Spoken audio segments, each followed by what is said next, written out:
Oi pessoal, tudo bem? Gente, nós vimos num vídeo, se você não assistiu, por favor, assista esse vídeo antes dessa aula. Nós vimos na aula do vídeo da Guerra Fria ao século XXI, nós vimos toda uma evolução geopolítica do mundo, né? Então nós vimos desde Guerra Fria, da chamada Antiga Ordem Mundial, a Nova Ordem Mundial e Guerra ao Terror. E dando continuidade a essa sequência, nós vamos estar vendo agora sobre a Coreia do Norte e depois nós vamos estar falando dos novos centros de poderes, né, que nós temos no mundo, ok? Nesse contexto, né, de século XXI, ok? Bom, aqui de maneira geral, nós não vamos estar falando profundamente de todos os aspectos dos países, como Coreia do Norte e Japão.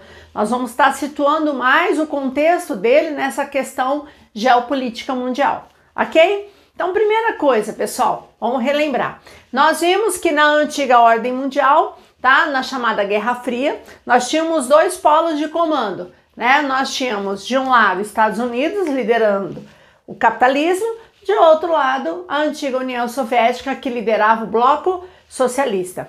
E aí nós tivemos esse período que vai pós-Segunda Guerra, 45 ou 47, depende do contexto que você estiver analisando, até 1991, com o fim da União Soviética. Então esse período que vai pós-Segunda Guerra, em 45, né, até mesmo com o fim da União Soviética em 91, ficou chamado de Guerra Fria. E aí nós vimos que dentro da Guerra Fria você tinha diversas disputas, né? Disputas ideológicas, disputa espacial, tecnológica, disputa bélica, como também disputa territorial.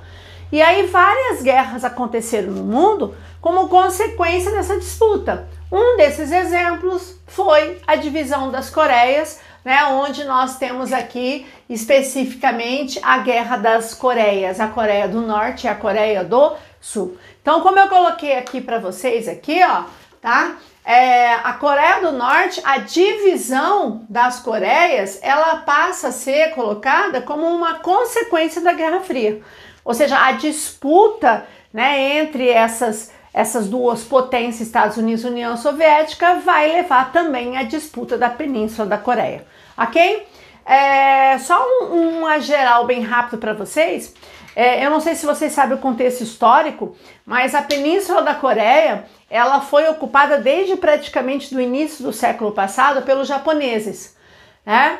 Então você não tinha ali uma região ali, né, como o que é hoje Coreia do Sul, Coreia do Norte, né? Então era uma área que era ocupada pelos japoneses, ok? E durante a Segunda Guerra, né, vocês sabem, né, que durante a Segunda Guerra um dos países do eixo era a Alemanha, a Itália e o Japão.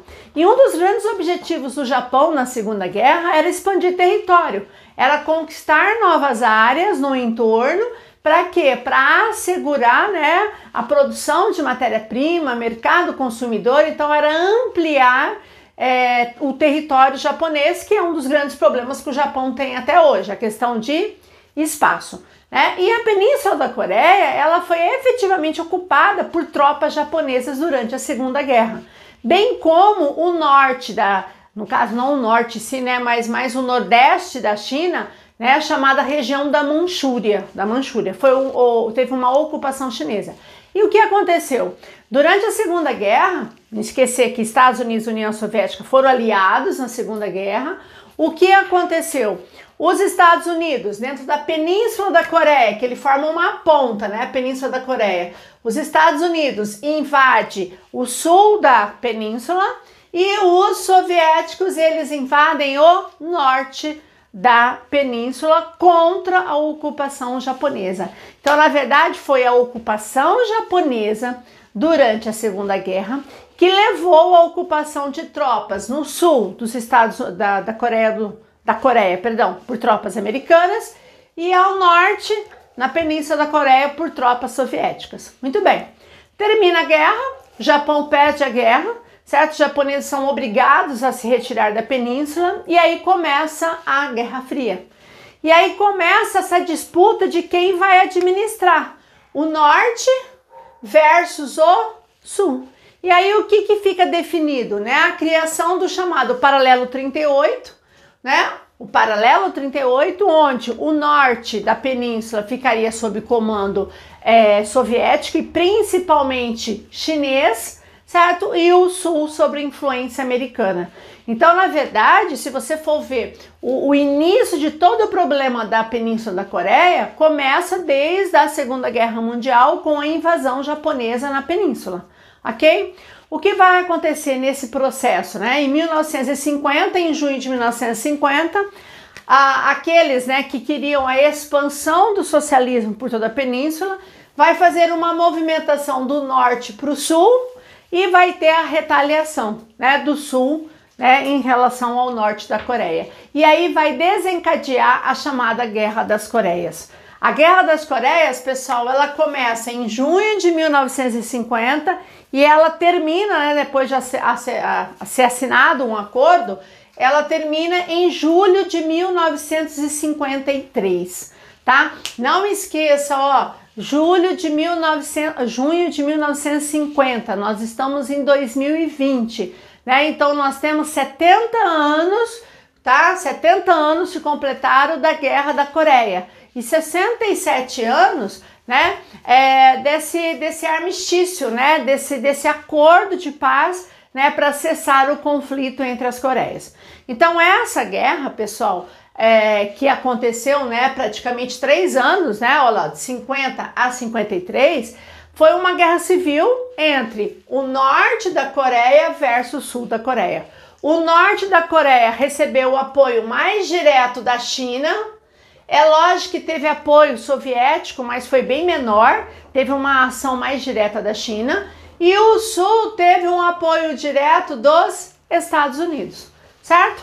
Bom, a partir do momento que você tem um conflito, que você tem uma guerra civil, né, você está dividindo um país onde tem o mesmo povo, tem famílias nas diversas regiões, né? E aí qual foi a consequência da Guerra da Coreia? A divisão do país. Então o armistício, né, em 53 foi assinado, onde foi assinado um acordo para cessar fogo, certo? E ficou determinado então que acima do paralelo 38 eu teria a chamada Coreia do Norte e abaixo do paralelo 38 eu teria a Coreia do Sul.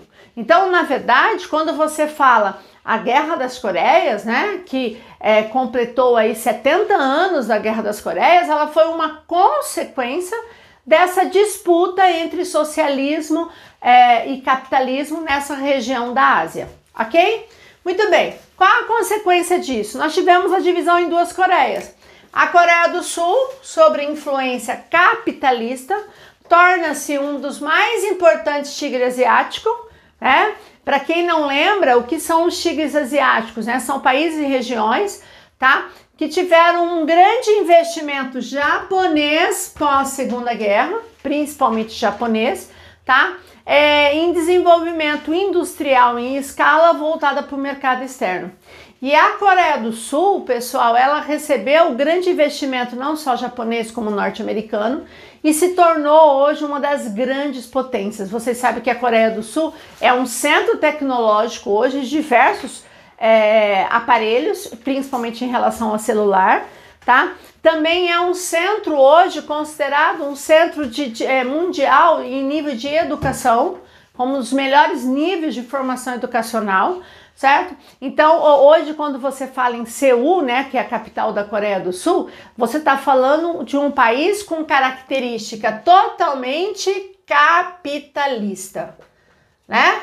Ok? E aí, ao mesmo tempo que você tem a Coreia do Sul, né, que continuou dentro desse sistema, com todo o apoio capitalista japonês e americano, tá, que se torna, né, um dos grandes emergentes ali dos tigres asiáticos, certo? Você tem a Coreia do Norte, que ela ficou o quê?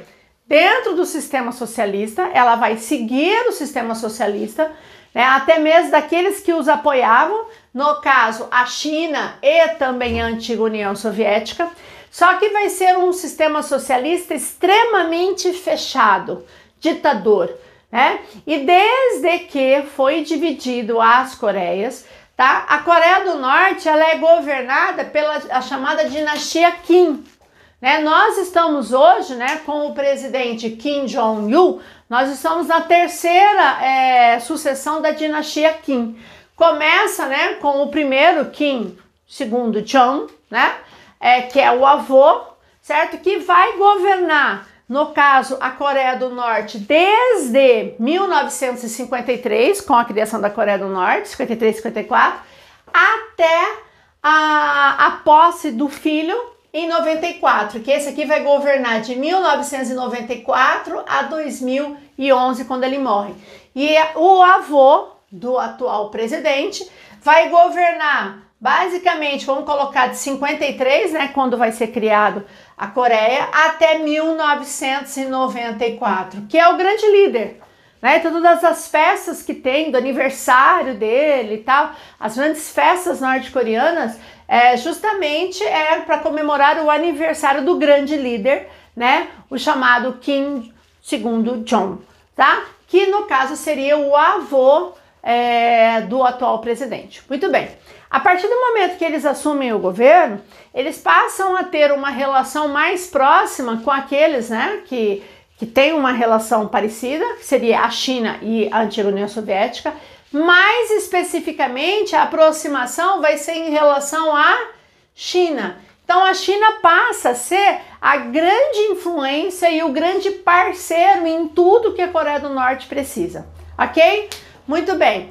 A partir do momento que ele morre, né, o grande líder, assume o filho Kim Jong-il, certo? Que ele vai assumir e vai governar a Coreia do Norte até 2011, quando ele morre em dezembro de 2011, em consequência de um infarto, ok? Muito bem. Só que nesse período aqui, vamos voltar um pouquinho que nós falamos na outra aula, né? Vocês estão lembrados que após o 11 de setembro de 2001, foi criado pelo governo norte-americano a chamada doutrina Bush, né? Que é a chamada guerra ao terror.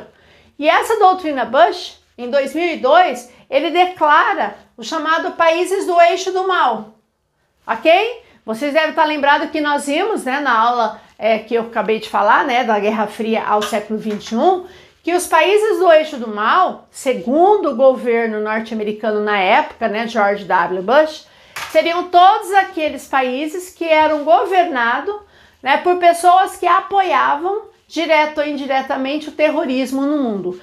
E aí esses países do eixo do mal, ele na época, né, que foi em março de 2002, ele declara os nomes, que seria o Iraque, nós já falamos disso, o Irã e a Coreia do Norte, ok? Alegando que esses países eram do mal porque de alguma maneira financiavam ou eram uma ameaça, né, aos Estados Unidos, ok? Vocês sabem que o Iraque vai ser o primeiro alvo dos Estados Unidos, porque em março de 2003, um ano depois da fala do presidente americano, começa, né, a chamada guerra ao terror no Iraque, tá, alegando que o Iraque tinha armas químicas e biológicas. E aí você passava a ter dois outros alvos, que seria o Irã e a Coreia do Norte. E qual é a alegação, né, americana em relação ao Irã e a Coreia do Norte? A grande alegação que até hoje ocorre é essa questão nuclear. Tá? Em 2002, alegava-se que o Irã e a Coreia do Norte estavam desenvolvendo essas armas nucleares. Ok? Na época, tudo era indicativos de que estava, tinha indício do que estava. Inclusive, na época, todo mundo falava que a Coreia do Norte era muito provável que já estaria muito próximo de ter realmente essas armas, porque eles realizavam diversos testes. O Irã, teoricamente, estaria vamos dizer assim, no processo de produção, no enriquecimento do urânio. Hoje, os anos se passaram, né, quase 20 anos depois, nós vemos que o Irã ainda está nesse processo, bem acelerado por sinal, que já foi confirmado pelo governo, mas a Coreia do Norte foi muito além.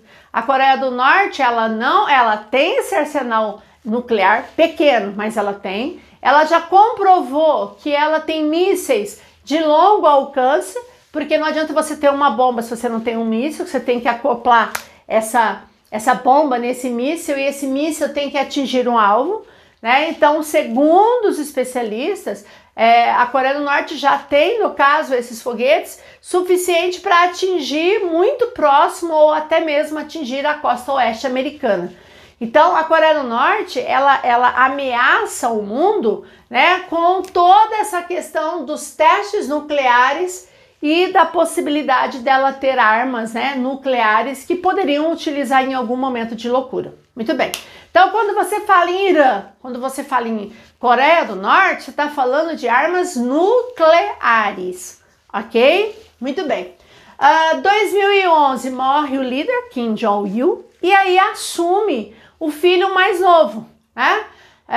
Na verdade, a gente tinha um outro, que era o Kim Jong-un, que foi morto, né? Eu acho que não sei se vocês se recordam, por uma ação que aconteceu fora do país, que foi colocado como amando do irmão, né? Que ele simplesmente estava no aeroporto, alguém chegou, passou alguma coisa no rosto dele, ele começou a passar mal e poucos minutos depois ele morreu, né? Em consequência de um material extremamente radioativo, né? Que levou à morte de um possível sucessor da dinastia Kim, né? E ele, de certa forma, era uma ameaça porque ele tinha uma visão muito diferenciada dos irmãos. E aí quem acaba assumindo, né, bem antes da morte do Kim Jong-un, né, que foi amando deste aqui, vai ser o Kim Jong-il, tá? Que é super jovem, na época que ele assumiu em 2011, né? Olha só, já vai completar quase 10 anos que esse rapaz está aí no poder. No início todo mundo achava, né, que como ele era muito jovem, talvez ele teria uma política um pouco mais moderada, talvez ele iria reabrir a Coreia do Norte e tal, mas ele mostrou para o mundo que ele é igual ou mais radical do que o pai, tá? E toda essa corrida nuclear vai ser acelerada assim no governo dele, e aquilo que era uma ameaça no governo do pai passa a ser efetivamente comprovado que eles têm sim um pequeno arsenal nuclear, tá? Bom, então se você pegar a história do Kim Jong-il hoje, todo o governo dele, cada ano é um capítulo. Eu falo assim que sempre quando você vai dar aula da Coreia do Norte, você tem que ver quais são as cenas do último capítulo e as cenas dos próximos capítulos, porque sempre você tem que estar se atualizando, né? Vários fatos aconteceram de distanciamento da Coreia do Norte em relação à Coreia do Sul e aos Estados Unidos, certo? Mas em 2018 e 2019 aconteceu uma aproximação da Coreia do Norte em relação à Coreia do Sul. Eles se reuniram, eles assinaram acordos, né? O líder sul-coreano se reuniu com o líder norte-coreano, tá? Como também teve uma aproximação do presidente Kim Jong-il com o presidente americano, né? O Donald Trump, que acho que todo mundo deve estar lembrado dos encontros, né? Não teve apenas um encontro, mas dos encontros que eles tiveram. Inclusive o último encontro, não sei se vocês se recordam, foi justamente bem na linha que demarca, né, no paralelo 38, que demarca onde a Coreia do Norte e a Coreia do Sul. De um lado estava o Trump, Coreia do Norte, Coreia do Sul, perdão. Do outro lado estava o Kim Jong-il, Coreia do Norte. Eles se cumprimentaram e aí o Kim Jong, né, convidou o Trump para ir ao seu território. Aí o que o Trump fez? Ele cruzou ali o mar e foi para o lado do território norte-coreano. Então, teoricamente, ele pisou no território norte-coreano, né? E depois ele voltou. Que é aquela, vamos dizer assim, aquela fronteira, né? Aquele limite ali físico ali, praticamente marcado ali por um determinado marco ali no chão, ok? O que aconteceu?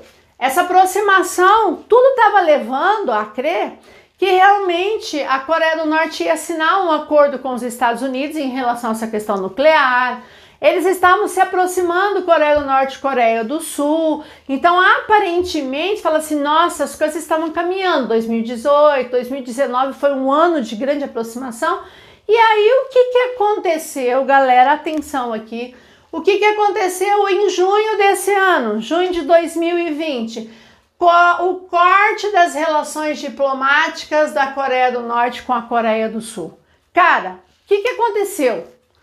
Por que você que é antenado, que assiste noticiário, você deve ter visto que foi agora, meados de junho, foi implodido um prédio na Coreia do Norte, na área de fronteira, onde aquele prédio, um prédio mesmo que foi construído, é o local onde tinham os diversos encontros, né, da aproximação da Coreia do Norte e Coreia do Sul. Então era o local utilizado, né, para você ter essas reuniões entre o governo sul-coreano e o norte-coreano, ok? E esse prédio, ele foi implodido, né, e ainda quem assistiu foi a irmã do Kim Jong-il, chamado Kim Yo-jong, né, que todo mundo achava que como ela ser mulher, acho que ela era mais moderada, e parece que ela é mais radicalzinha ainda do que o irmão, não sei qual que é pior, né?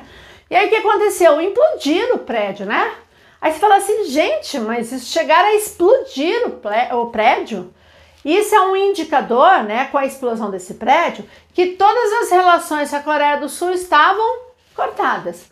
Ora, mas o que aconteceu, Celilza? Por que de repente eles resolveram explodir esse prédio? Na verdade, o fato que desencadeou, sempre tem que ter um fato que desencadeia, foi que no mês de junho, dissidentes norte-coreanos que conseguiram fugir do país para a Coreia do Sul, certo? Eles mandaram, né, via paraquedas, via aéreo, né, por meio de paraquedas e tal, balões e tal, eles mandaram para o lado norte-coreano uma série de panfletos, certo? Que falavam sobre a questão do governo norte-coreano. Junto com esses panfletos também foram enviados, né, para o norte da Coreia, foi enviado dinheiro, mandaram pendrive, tá, com notícias da Coreia do Sul, com filmes, com o retrato que acontece no mundo. Porque como é um país extremamente fechado, o norte-coreano ele não tem uma noção de maneira geral do que acontece no mundo. Ele acha que a vida, que o mundo segue aquele padrão que ele vive. Porque tudo é controlado, a imprensa é controlada, as fronteiras são controladas. Você não tem livre acesso dentro da Coreia do Norte. Para você entrar na Coreia do Norte, você tem que pedir autorização do governo, certo? Então, é um governo extremamente ditador, né? E aí, o que aconteceu? Esses dissidentes norte-coreanos que estão na Coreia do Sul mandam para o seu país, tá, panfletos e pendrives divulgando todo mundo que existe além fronteira. E isso para o governo do Kim Jong-il foi assim uma coisa como se fosse um grande ataque, né, a política interna do país. Aí o que ele resolveu fazer? Cortar as relações. Aí você fala assim, nossa, Celilza, mas cortar as relações diplomáticas com a Coreia do Sul por causa disso, né? É meio exagero, talvez muita gente nem tenha tido acesso a esses panfletos, a esse dinheiro. Pois é, mas na verdade, quando você vai pesquisar e vai ler sobre a história, provavelmente tem muito mais coisas por trás, tá? Porque o que a gente aprendeu durante todos esses anos? Que quando a Coreia do Norte ela toma uma decisão muito drástica pela visão do mundo, algum interesse ela tem por trás. Então o que ela faz? Para ela tentar atingir aquilo que ela está precisando, mas ela não fala, de alguma maneira ela ameaça, ela gera uma certa instabilidade, uma forma de você ter uma possível negociação, ok? Então, o que deve estar por trás dessa medida, né? Não sei se vocês se recordam também que o mês passado todo mundo estava dizendo, saiu a notícia que o Kim Jong-il morreu. Aí vem as fake news, né? O povo, nossa, ele morreu de Covid, nossa, ele morreu. Morreu nada, ele estava muito bem escondidinho, com medo do Covid, certo? E ele reapareceu muito bem, mais gordinho do que ele já estava, né? Conclusão. Segundo os especialistas aqui, né, sobre a questão da Coreia, eles alegam que a Coreia do Norte ela está passando por uma situação mais difícil que ela já tem. Eu não sei se vocês sabem que a produção agrícola da Coreia do Norte é muito pequena, ela não atende à necessidade do povo. Então o povo passa fome. De maneira geral, segundo os desertores, O norte-coreano, ele no máximo, ele tem 2 refeições no dia e olhe lá, é de 1 a 2 refeições no dia. Então é uma grande parcela da população que está passando fome, está subnutrida. E ainda esse ano, 2020, o que aconteceu? A base da plantação na Coreia do Norte é o cultivo do arroz e teve uma longa seca. Então provavelmente eles perderam a safra. E aí vem um outro problema. O Covid de 2019 para 2020 fez com que a fronteira com a China fosse fechada. Então a China fechou a fronteira. Então as coisas não estão indo como iam para a Coreia do Norte, porque quem basicamente sustenta a Coreia do Norte em tudo, inclusive em alimentos, tá, é a China. Então a partir do momento que a China, pela questão aí do Covid, ela meio que fechou e ela interrompeu toda essa ligação, certo? Automaticamente o problema cresceu. Então eles alegam que provavelmente essa atitude drástica é uma forma de pressão para tentar ter uma possível afrouxamento de medidas de boicotes econômicos em relação à Coreia do Norte. Então, por trás dessa medida de explodir um prédio ali na fronteira, né, e ser divulgado para o mundo, não foi por acaso, tá? Há 2 dias atrás, saiu uma notícia que o governo norte-coreano não tem interesse no momento em voltar a ter relações ou conversar com o governo americano. Aí você falou, uai, mas o Trump não dizia que ele era amigo, né? Pois é, a gente não sabe. Então aqui, o que vai virar Coreia do Norte? Coreia do Norte, interrogações e mais interrogações, e vamos esperar as cenas dos próximos capítulos. Por enquanto, tá? Julho de 2020, as relações diplomáticas estão cortadas entre Coreia do Norte e Coreia do Sul, e o governo norte-coreano alega que não tem interesse no momento de estreitar novamente as relações com os Estados Unidos. O que vai virar? Não sabemos. Enquanto isso, o povo norte-coreano passando por uma situação extremamente precária. Segundo o governo norte-coreano, eles conseguiram conter o Covid. Não duvido que possa ser verdade isso aí, eu acho que deve ser, porque é um país tão fechado que se ninguém entrou no país levando Covid, automaticamente o Covid não se espalhou. Mas até onde isso é verdade, não sabemos, tá? Porque a gente não tem notícias além daquilo que o governo norte-coreano quer que a gente saiba, ok?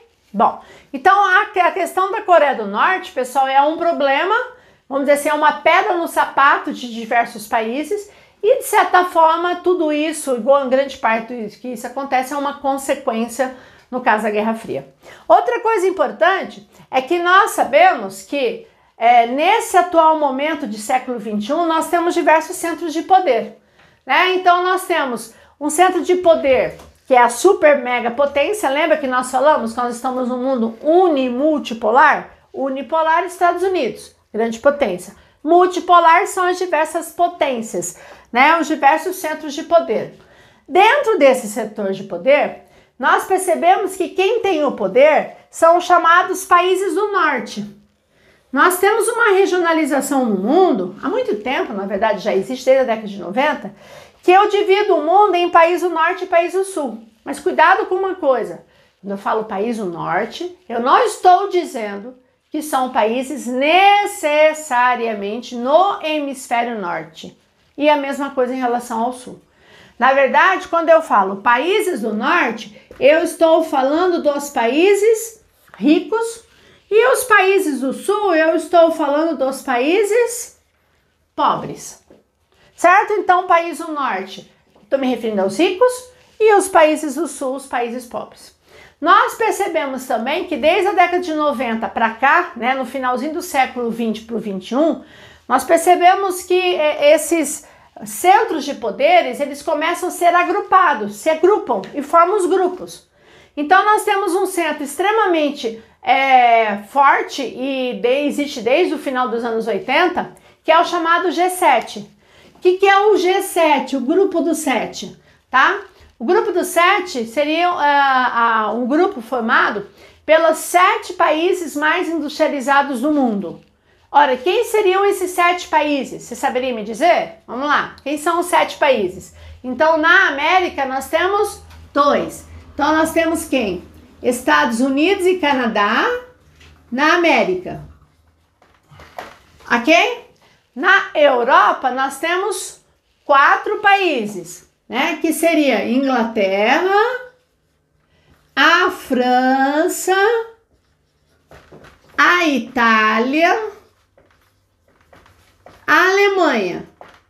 Então, nós teremos já aí 6 países. E na Ásia, qual país seria? Japão. Então, esses seriam os 7 países mais industrializados no mundo, é o G7. 2 americanos, Estados Unidos e Canadá, Inglaterra, França, Itália, Alemanha, os países europeus, e o Japão, o país asiático. Cuidado, que existia, não existe mais, se você pensa nisso, está desatualizado, um grupo que a gente chamava de G8. Quem era G8? G8 a gente falava assim, ó, que é o G7 mais a Rússia.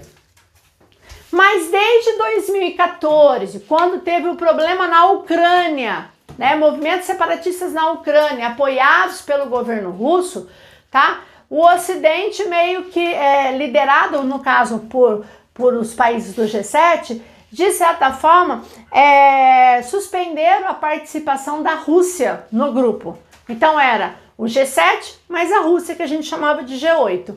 Tá? Então, desde 2015, praticamente, que a Rússia ela estava suspensa do grupo.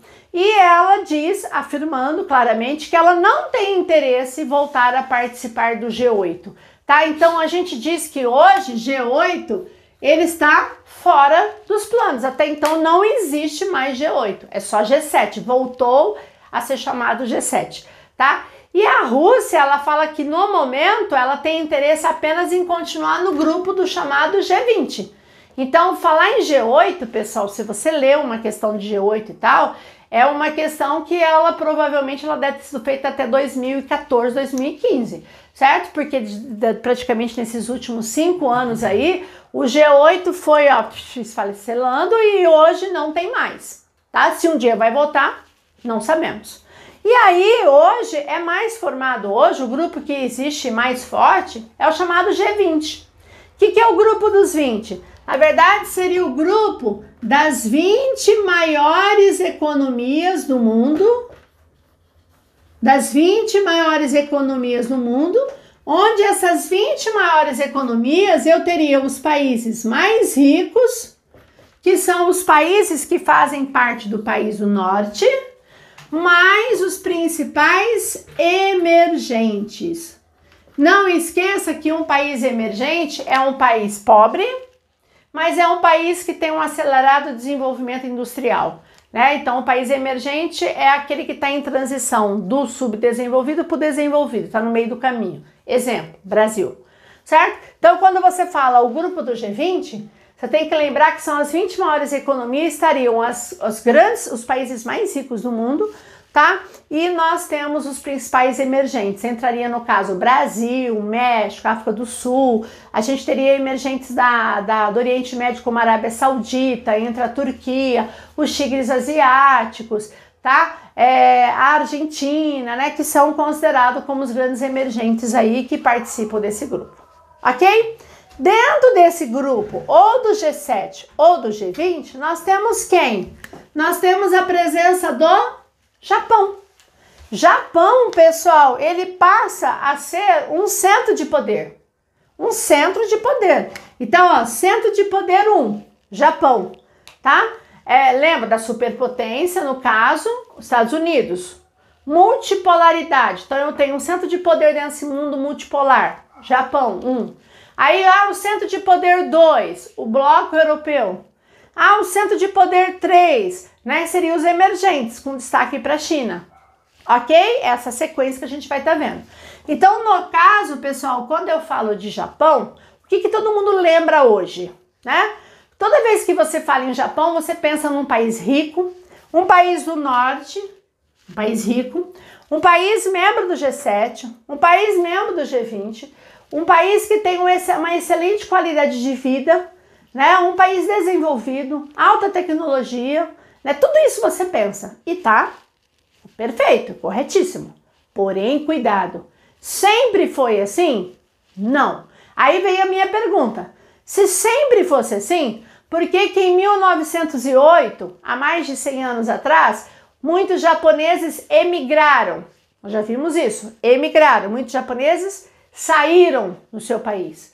Ora, se eles saíram, significa que as condições não eram tão maravilhosas assim. Hoje, o Japão não é um país de emigração, mas sim um país de imigração, de chegada, inverteu. Aí você fala, gente, como assim? Sim, até a Segunda Guerra Mundial, o Japão não era essa potência que a gente está acostumado a falar e conhecer. O Japão começa a se tornar o que ele é hoje após a Segunda Guerra Mundial, que terminou em 1945, tá? Não esquecer que o Japão foi o país do eixo, o Japão sofreu o ataque de Hiroshima e Nagasaki, o Japão perdeu a guerra, o Japão é um país com uma área reduzida, cerca de 80% do seu território é montanhoso, instável geologicamente falando, muito suscetível a terremotos, maremotos, tsunamis, tá? Um país que sobra praticamente menos de 20% do seu território para você plantar, para você produzir, para você morar, porque mais de 80% do território é montanhoso, certo? Um país pobre em recursos minerais e recursos energéticos, um país que depende da importação de alimentos e matérias-primas. Aí você fala, cara, tudo isso? Pois é. E é a terceira maior economia do mundo, terceiro maior PIB do mundo, perdendo para os Estados Unidos e para a China. Aí você fala assim, gente, e até poucos anos atrás era a segunda, né? Ganhava também, estava em segundo lugar. Aí você fala, cara, mas como é que pode então? Aquele país que não era todo esse desenvolvimento até a Segunda Guerra Mundial, como que se tornou essa potência, né? Então, na verdade, foi uma série de investimentos externos, dinheiro que veio dos Estados Unidos, certo? Aí você para um pouquinho e fala, nossa, dinheiro dos Estados Unidos para recuperar o Japão para a Segunda Guerra? Mas os japoneses não eram inimigos dos Estados Unidos na Segunda Guerra? Sim. Mas Estados Unidos que apoiou financeiramente? Sim. Ué, mas como assim? Lógico, pensa. Japão está do lado de quem? Da ex-União Soviética. Se não recebe apoio capitalista, poderia receber apoio socialista. Ó a Guerra Fria, ó a Guerra Fria. E aí você vê o Japão recebendo essa ajuda financeira dos Estados Unidos para assegurar que aquele território continuasse na sua área de influência capitalista. Ok? Então o Japão ele recebe ajuda econômica americana, ele vai utilizar naquele momento uma mão de obra numerosa e barata, naquele momento a mão de obra era barata, uma mão de obra disciplinada, você sabe que os orientais são extremamente disciplinados, muito parecido com nós, né? Disciplinados, tá? Uma mão de obra que trabalhou com a produção em escala, em massa, voltada para o mercado externo. E aí o que aconteceu? Em 20 anos, o Japão já estava chegando como a terceira maior economia na época, perdendo para os Estados Unidos e a ex-União Soviética, certo? E aí nós tivemos um período de tão grande desenvolvimento econômico e social no Japão, que ficou conhecido com a famosa expressão milagre japonês. Então, o que foi o milagre japonês? Foi uma série de medidas que o Japão adotou pós Segunda Guerra, tá? Onde essas medidas foi estimulada ao desenvolvimento e crescimento econômico, certo? E que o Japão em 20 anos deixou de ser apenas um país da Ásia pós-guerra e se tornou uma das grandes potências mundiais, certo? Hoje o Japão, ele está no centro do poder. Ele hoje é uma potência hegemônica. É um país que exerce uma grande influência, é um polo de poder regional, comanda toda essa região da Ásia, né? Comanda a região da Oceania, ok? Então é um centro de poder e ele passa a ser esse centro de poder pós Segunda Guerra Mundial. Detalhe importante, como o Japão ele perdeu muito território, né, com a Segunda Guerra, e eu já falei para vocês que o maior problema dele é espaço, o que o Japão fez? Cara, eu tenho que aumentar a produção.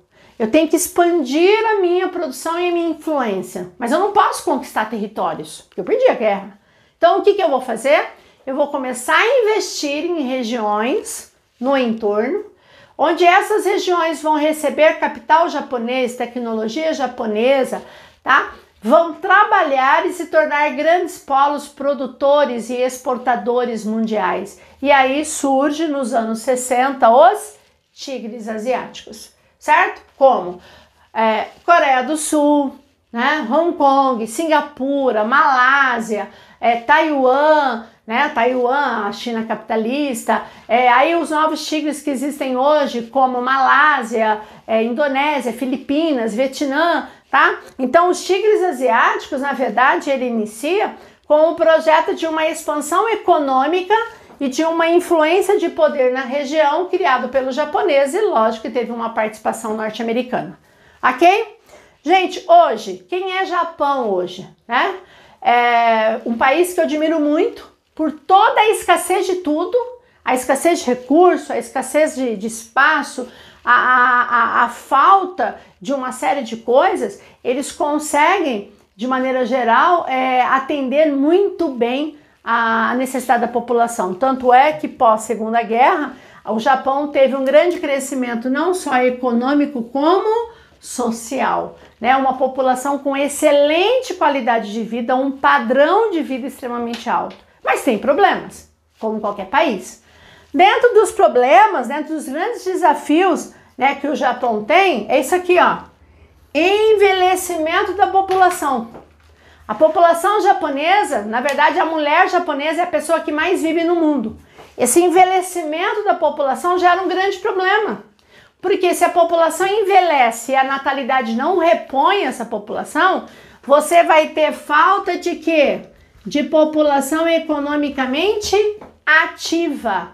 E a necessidade é tão grande que o Japão abriu as suas portas para os imigrantes. Você deve saber, você que é uma pessoa antenada, que até pouco tempo atrás, os imigrantes que entravam no Japão tinham que ser seus descendentes.